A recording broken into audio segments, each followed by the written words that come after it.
Assalamualaikum warahmatullahi wabarakatuh. Di sini saya akan mempresentasikan ujian tengah semester rekayasa lalu lintas dengan dosen pengampu Ibu Agustina Wardani.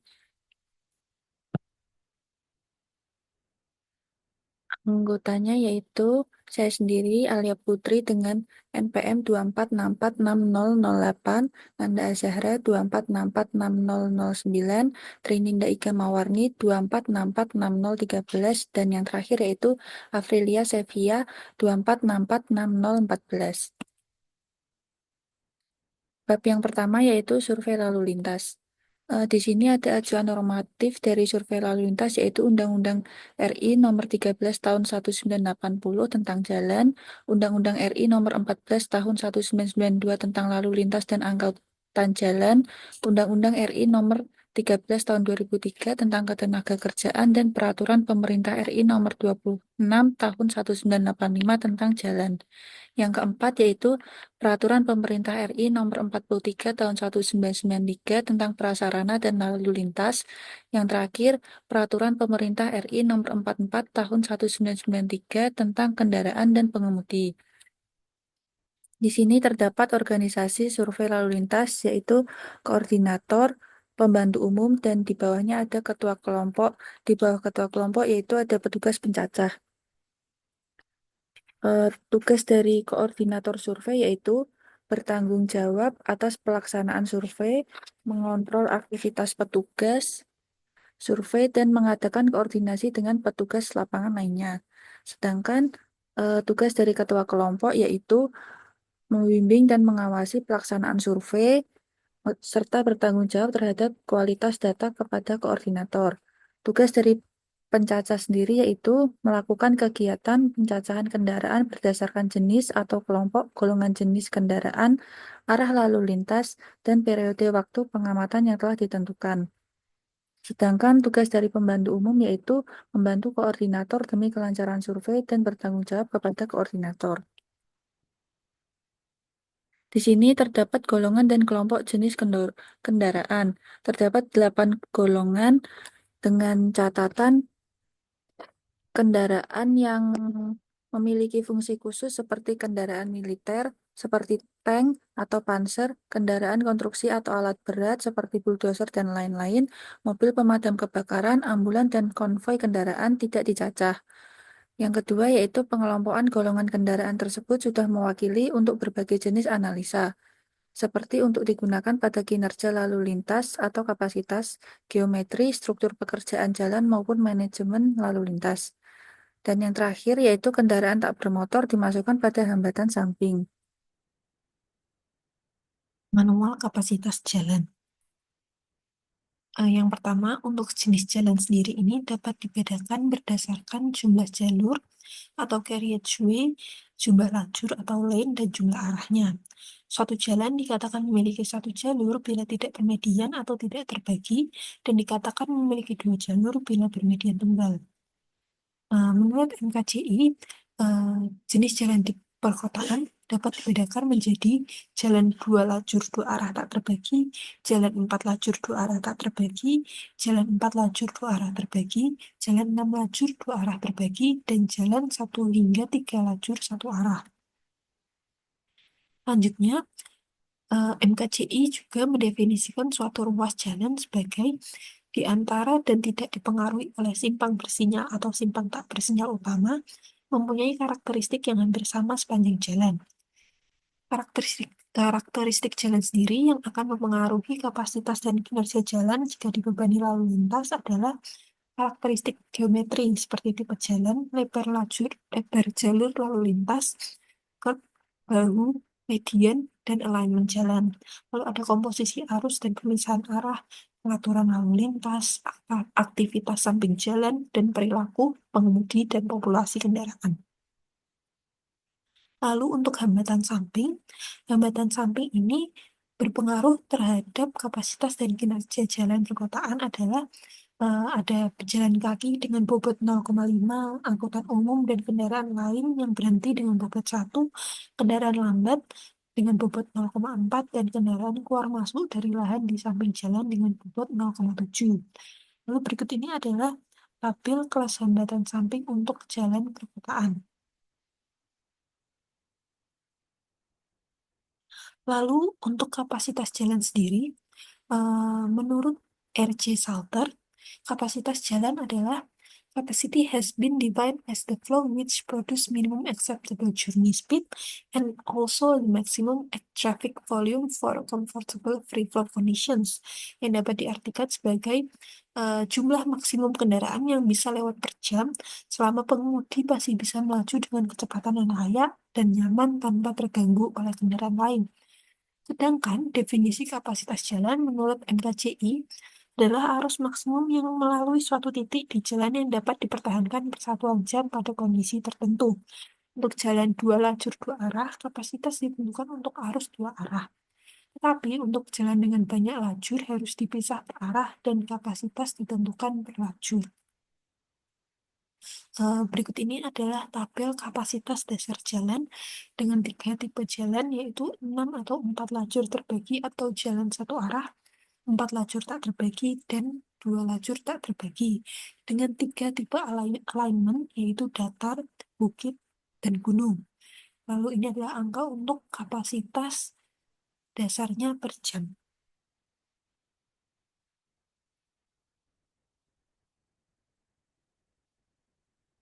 Lalu untuk ciri jalan perkotaan atau semi perkotaan menurut MKCI itu adalah terdapatnya kawasan terbangun secara permanen dan menerus panjang seluruh atau hampir seluruh jalan minimum pada satu sisi jalan. Lalu jalan pada daerah perkotaan dengan penduduk lebih dari 100.000 jiwa selalu digolongkan dalam kelompok ini. Dan jalan pada daerah perkotaan dengan penduduk kurang dari 100.000 jiwa digolongkan dalam kelompok ini jika mempunyai kawasan terbangun secara permanen dan menerus seperti dijelaskan pada butir 1 dan memiliki karakteristik arus lalu lintas jam puncak pagi dan sore hari lebih tinggi dan komposisi lalu lintas sepeda motor dan kendaraan pribadi yang sangat dominan, sementara komposisi jenis kendaraan truk adalah rendah. Lalu berikut ini adalah persamaan dasar untuk menghitung kapasitas ruas jalan untuk jalan perkotaan, dan jalan luar kota, serta jalan bebas hambatan, di mana C adalah kapasitas ruas jalan yang dicari, C0 adalah kapasitas dasar, FJW untuk faktor penyesuaian lebar jalur lalu lintas, FJSP untuk faktor penyesuaian pemisahan arah, FJSF untuk faktor penyesuaian akibat hambatan samping, dan FJCS untuk faktor penyesuaian ukuran kota. Lalu berikut ini adalah faktor penyesuaian kapasitas untuk pemisahan arah untuk rumus yang tadi, untuk jalan perkotaan, jalan luar kota, dan jalan bebas hambatan.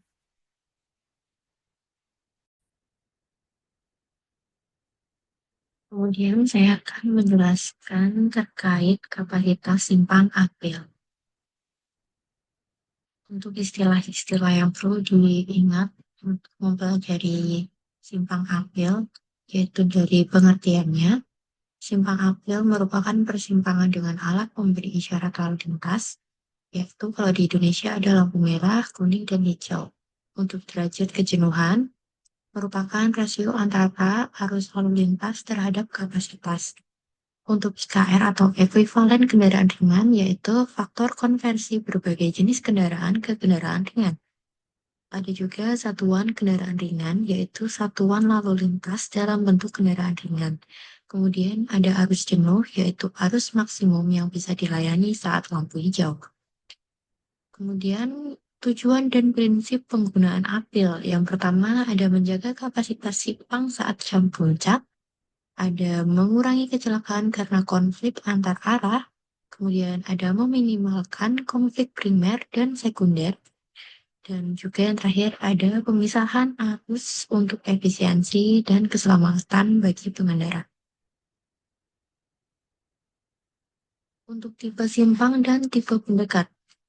Kode tipe simpang ada 3 digit, yaitu jumlah lengan, lajur minor, dan lajur mayor.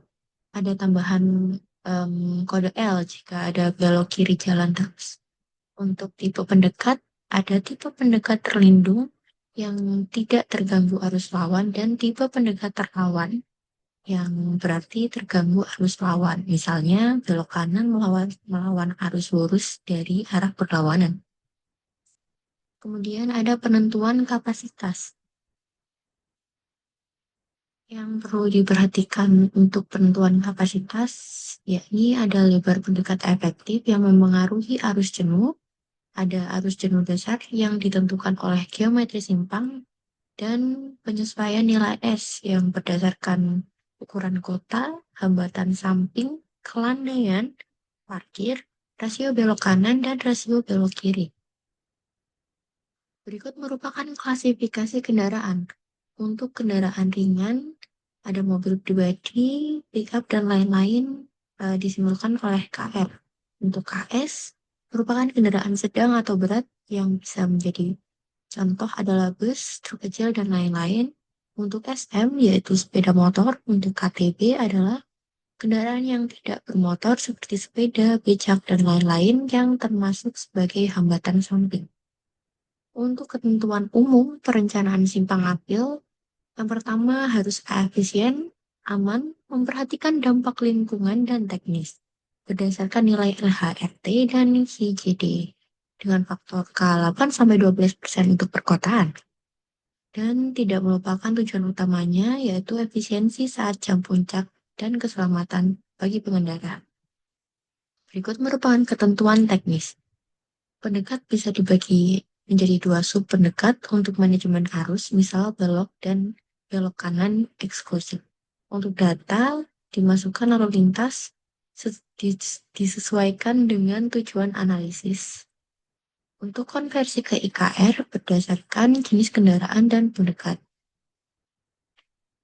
Untuk penggunaan isyarat dan perhitungan waktu. Untuk lampu kuning merupakan peringatan akhir dari fase hijau. Untuk lampu merah semua atau M semua merupakan waktu kosong antar fase. Untuk perhitungan waktu siklus sama dengan M semua plus waktu kuning plus nilai K. Biasanya 3 detik. Untuk perhitungan waktu isyarat bisa menggunakan metode SIS 3. Untuk prosedur perhitungan kapasitas simpang apil, ada beberapa tahapnya. Yang pertama adalah penginputan data. Data yang dimaksudkan adalah pengaturan fase dan isyarat, geometri, lingkungan, dan arus lalu lintas simpang. Setelahnya adalah tahap penggunaan isyarat, tahap perhitungan waktu apil, tahap perhitungan kapasitas, dan tahap perhitungan tingkat kinerja lalu lintas. Kemudian saya akan menjelaskan juga terkait kapasitas simpang. Istilah-istilah yang perlu diketahui tidak jauh beda dari kapasitas simpang apil. Kemudian untuk jenis simpang sendiri, di sini ada 3 jenis jika berdasarkan pengaturan, bentuk, dan jenisnya. Untuk menurut pengaturan, ada simpang tak bersinyal dan juga ada simpang bersinyal. Jika menurut bentuk, ada simpang bundaran, simpang T, dan simpang patungan. Jika menurut jenis, ada simpang tidak teratur, ada simpang prioritas, ada simpang bundaran, dan ada simpang bertingkat atau grid spread. Untuk tipe simpang sendiri, berdasarkan PKJI 2014, ada kode 3 angka, yang berarti ada jumlah lengan, jalur minor, dan lajur mayor. Contohnya, jika ada kode 3 angka 424, itu artinya ada simpang 4, jalan minor 2 lajur 2 arah, jalan mayor 4 lajur 2 arah. Jika ada tambahan kode M, berarti ada median. Untuk geometri simpang, data geometrik penting untuk desain dan evaluasi kinerja simpang. Jalan mayor dan jalan minor biasanya dibedakan dengan notasi A, B, C, dan D. Untuk kapasitas simpang sendiri, memiliki definisi arus lalu lintas maksimum yang dapat dipertahankan dalam 1 jam kendaraan per jam. Analisis kapasitas mempertimbangkan arus lalu lintas, geometri, dan lingkungan. Perhitungan kapasitas simpang. Berikut merupakan rumusnya dan berikut merupakan kode dari rumus yang di atas. Data lalu lintas untuk perhitungannya ada rumus Hi CP sama dengan LHRT kali K. Untuk penjelasan lebih lanjut akan dijelaskan oleh rekan saya di bab selanjutnya. Kemudian ada kinerja simpang. Yang perlu diingat-ingat dari perhitungan kinerja simpang adalah ada rumus derajat kejenuhan, yaitu DJ sama dengan Hi per Si. Ada rumus tundaan atau T sama dengan TLL plus TG. Kemudian ada juga peluang antrian yang dipengaruhi oleh nilai derajat kejenuhan. Kemudian ada rumus batas atas dan ada batas bawah pada peluang antrian ini. Berikut yang bisa saya sampaikan, penjelasan oleh bab selanjutnya akan dijelaskan oleh rekan saya.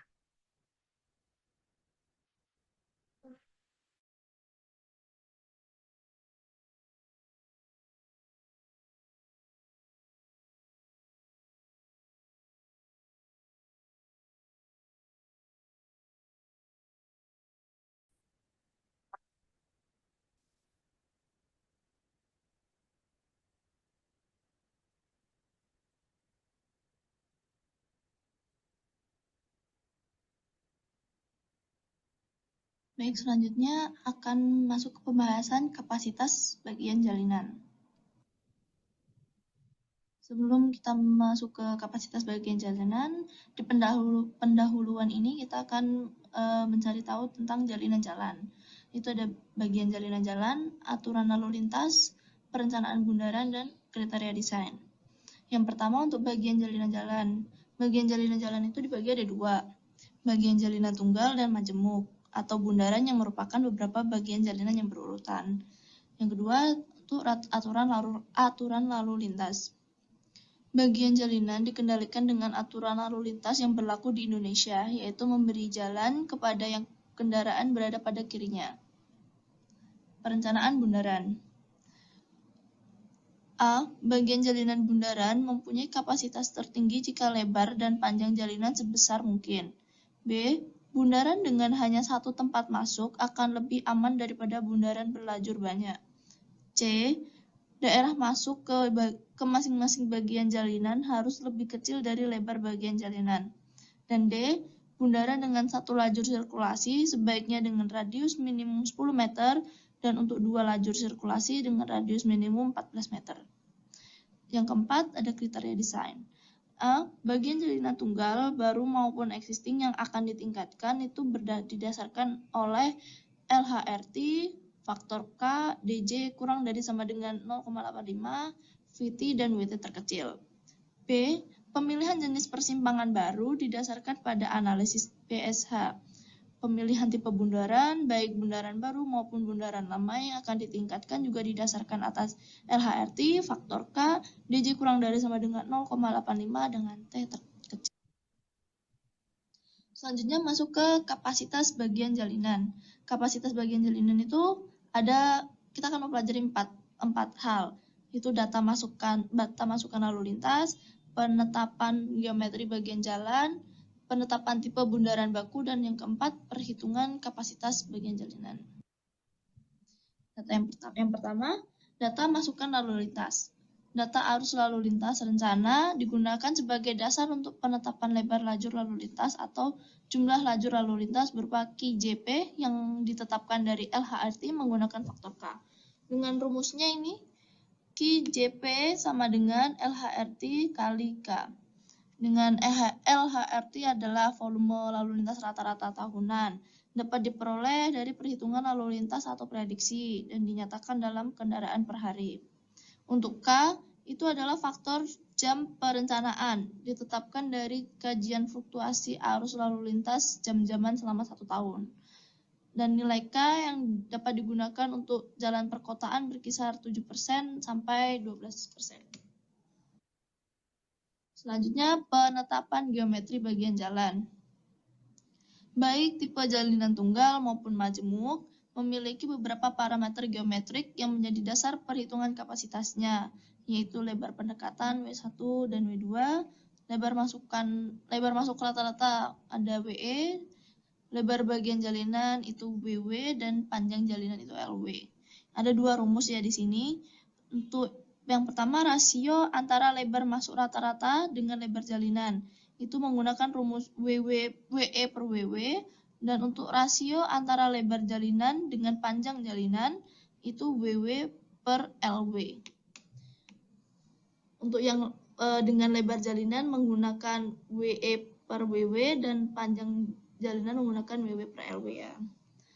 Berikut yang sebelah kanan itu adalah contoh gambarnya.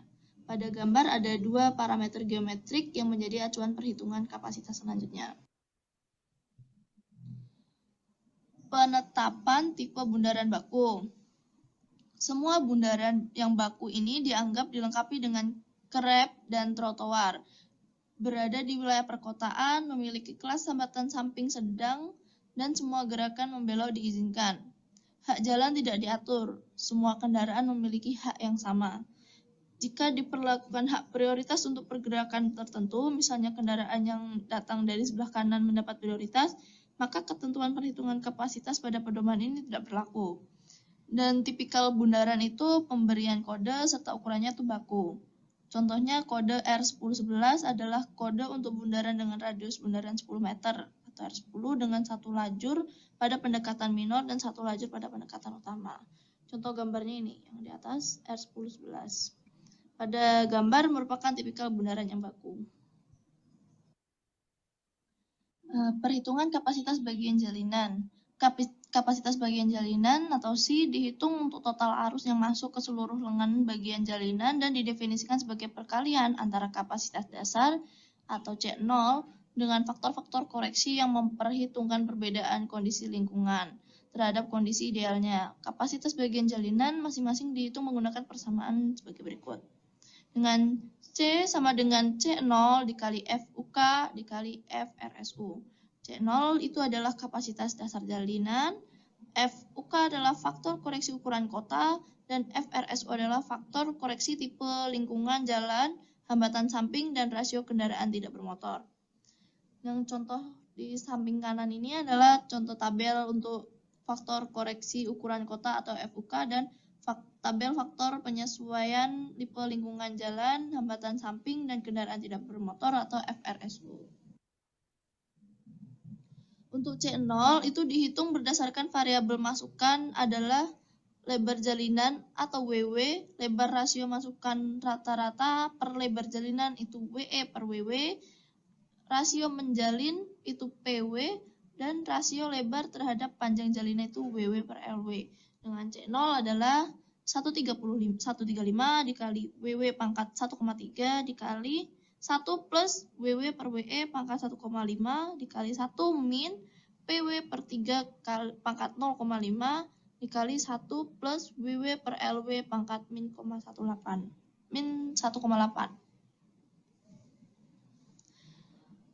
Dengan WW adalah lebar masukan rata-rata, WE itu lebar jalinan, LW panjang jalinan, WW per LW rasio lebar terhadap panjang jalinan, dan PW adalah rasio menjalin.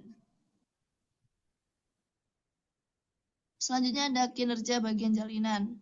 Ada 6 hal, ada ekuivalensi mobil penumpang, derajat kejenuhan bagian jalinan, tundaan pada bundaran, peluang antrian pada bundaran, kecepatan tempuh pada bagian jalinan tunggal, dan waktu tempuh pada jalinan tunggal. Untuk ekuivalensi mobil penumpang, semua nilai arus lalu lintas yang masuk ke bagian jalinan dan masih dinyatakan dalam satu kendaraan per jam perlu dikonversi menjadi SMP per jam dengan menggunakan nilai EMP untuk jenis SM dan KS. Nilai ekuivalensi mobil penumpang untuk SM sebesar 0,5 dan untuk KS sebesar 1,3. Berikutnya untuk derajat kejenuhan bagian jalinan. Itu rumusnya DJ sama dengan Q kali C. Dengan DJ itu adalah derajat kejenuhan. Bundaran didefinisikan sebagai derajat kejenuhan bagian jalin yang paling tertinggi. Dengan Q adalah arus lalu lintas total dan J kapasitas simpang. Berikutnya ada tundaan pada bundaran. Tundaan pada bundaran itu ada 3 aspek. Tundaan lalu lintas bagian jalinan bundaran, dan tundaan lalu lintas bagian jalinan bundaran, tundaan bundaran. Tundaan lalu lintas pada bagian jalinan merupakan tundaan rata-rata lalu lintas per kendaraan yang masuk ke bagian jalinan yang dihitung menggunakan rumus empiris sebagai fungsi dari DJ pada persamaan tadi, yang DJ sama dengan Q kali C. Untuk tundaan lalu lintas jalinan bundaran itu ada TLL sama dengan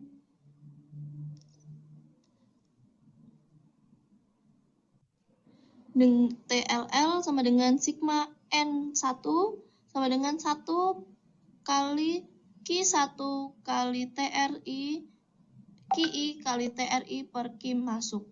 Dengan keterangan QI adalah arus total yang memasuki bagian jalinan ke I. TRI adalah tundaan lalu lintas rata-rata pada bagian jalinan ke I. Q masuk adalah jumlah arus lalu lintas total yang masuk ke bundaran. I adalah jalinan ke I dalam bundaran. N adalah jumlah bagian jalinan pada bundaran. Untuk tundaan bundaran itu rumusnya T sama dengan TLL plus TG. TLL itu tadi tundaan lalu lintas rata-rata pada bundaran, dan TG adalah tundaan geometrik. Berikutnya, peluang antrian pada bundaran. PA, peluang antrian dinyatakan dalam rentang kemungkinan atau persen dan dapat ditentukan menggunakan kurva antrian empiris dengan DJ sebagai variabel masuknya. Nilai peluang antrian bundaran diambil dari PA tertinggi di antara bagian jalinan dalam bundaran tersebut. PA dinyatakan dalam rentang persen tadi. Untuk nilai PA bundaran diambil dari PA tertinggi di bagian jalinan. Kecepatan tempuh pada bagian jalinan tunggal. VT sama dengan V0 kali 0,5 kali 1 plus 1 min DJ tutup kurung pangkat 0,5 tutup kurung.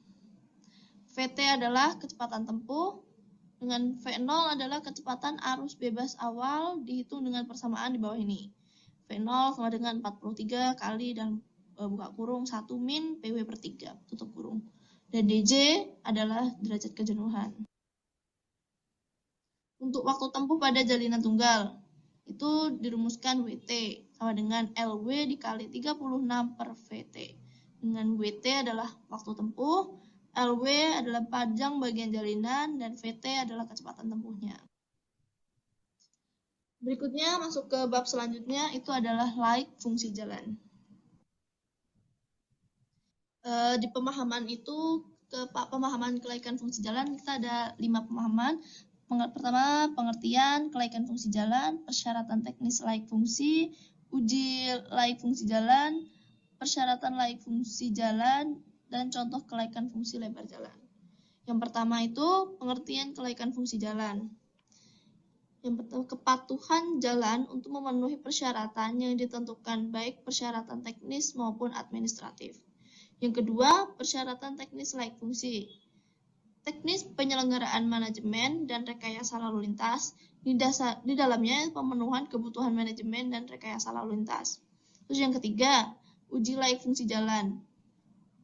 Pertama itu ada pengertian dan pemahaman kelaikan fungsi jalan, kriteria jalan yang berkeselamatan, kriteria jalan yang berkapasitas hukum, dan keempat, ketentuan hukum kelaikan fungsi jalan.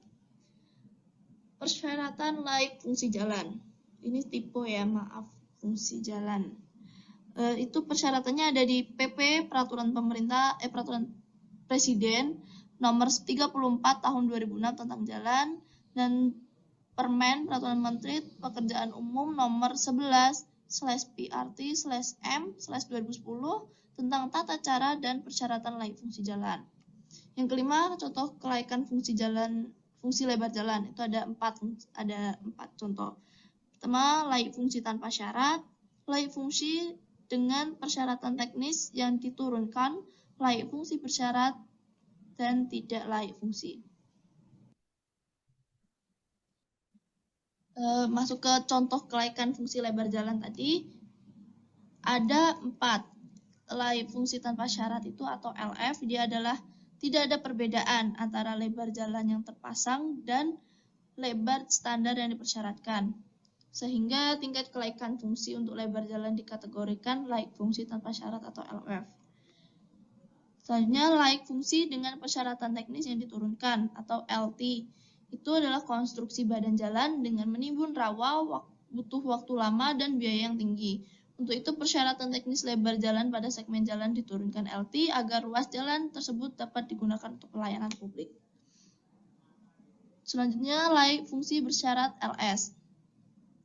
Pelebaran perkerasan jalan tidak sulit karena lahan masih dalam rumija, sehingga tingkat kelaikan fungsi untuk lebar jalan dikategorikan laik fungsi bersyarat atau LS. Dan yang terakhir, tidak laik fungsi atau TL. Berdasarkan deviasi yang ekstrim antara lebar yang terukur di lapangan dan lebar standar yang disyaratkan, tingkat kelaikan fungsi untuk lebar jalan dikategorikan tidak laik fungsi atau TL. Dan berikut contoh kelaikan fungsi jalan gambarnya. Yang sebelah kiri ini yang di kotak warna pink itu adalah contoh laik fungsi tanpa syarat LF. Pada gambar menunjukkan lebar jalan pada 2 segmen jalan yang terukur ialah 7 meter dan tiap lajur memiliki perbedaan 3,5 meter dilengkapi dengan bahu jalan 1,5 meter. Ini lebar jalannya 7 meter. Lebar per lajurnya ini 3,5 meter dan bahu jalannya ini ada 1,5 meter. Lebar lajurnya 3,5 meter, lebar bahu jalannya 1,5 meter. Terus yang di kotak warna hijau ini adalah contoh laik fungsi persyaratan teknis yang diturunkan atau LT. Gambar yang di atas itu adalah lebar jalan terukur 6 meter. Dilengkapi bahu jalan dan badan jalan berupa tanah timbunan yang dibangun di atas rawa-rawa. Lebar jalan yang ada perlu ditambah 1 meter agar memenuhi persyaratan. Ini lebar jalannya itu totalnya 6 meter. Nah, karena harus ditambah 1 meter, jadi total panjangnya harusnya 7 meter. Terus yang di kotak ungu ini, laik fungsi persyaratan teknis yang diturunkan atau LT. Yang mana gambarnya itu menjelaskan lebar jalan pada gambar terukur 6 meter. Tidak memiliki bahu jalan sisi kanan karena dibatasi dengan tebing dan sisi kiri dibatasi dengan jurang.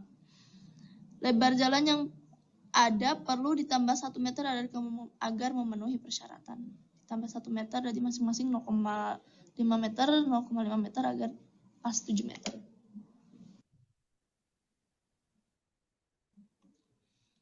Berikutnya ada lagi contoh kelaikan fungsi lebar jalan. Kotak merah ada laik fungsi bersyarat atau LS. Yang di gambar itu menjelaskan lebar jalan terukur 6,5 meter. Memiliki bahu jalan lebih besar dari 1,5 meter. Dan lebar jalan yang perlu ditambah 0,5 meter agar memenuhi persyaratan. Untuk yang di kotak warna hijau ini ada gambar tidak laik fungsi atau TL. Yang mana gambar menunjukkan lebar jalan yang ada hanya 4 meter. Jauh dari persyaratan minimal lebar jalan itu 7 meter. Terus yang di kotak ungu ini itu contoh gambar tidak laik fungsi atau TL. Di gambar itu menunjukkan lebar jalan hanya 4,5 meter. Jauh dari persyaratan yang harusnya 7 meter. Berikutnya masuk ke konsep jalan berkeselamatan oleh Ditjen Bina Marga. Ada 3 konsep. Konsep forgiving road, self-explaining, dan self-enforcement. Maksud dari forgiving road itu adalah konsep desain jalan yang bertujuan untuk meminimalisir dampak kecelakaan dan mengurangi tingkat keparahan cedera bagi pengguna jalan.